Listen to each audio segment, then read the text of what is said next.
Let's learn about food labels. Every food that comes in some sort of package or box is required to have a food label, also known as a nutrition facts label.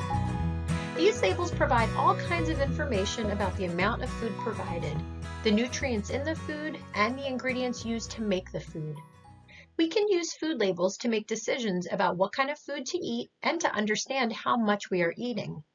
We can also use labels to learn how many nutrients a food provides based on how much we eat in a day. And because labels list ingredients, we can see if a food contains something we might be allergic to. So let's take a closer look. Right now, labels are changing. Companies have until January of 2021 to add the new label. So when you look at a food, you may still see the older version. As we go through some important parts of the food labels, compare the new to the old and see if you can spot the differences.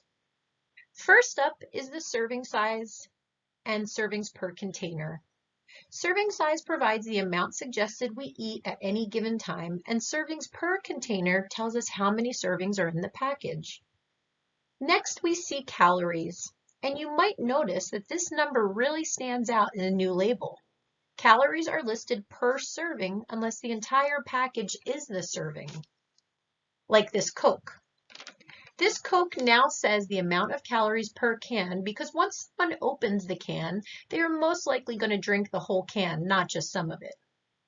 Next, under carbohydrates, we see a spot that talks about total sugars. The new label requires added sugars to be specified.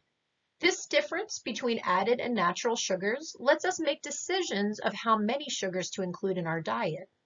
This section must also include how much % daily value comes from added sugars. Lastly, the vitamins and minerals must include the actual amount along with the % daily value. Vitamin D, potassium, calcium, and iron are all required to best reflect the nutrients we sometimes don't get enough of. Other vitamins can also be listed.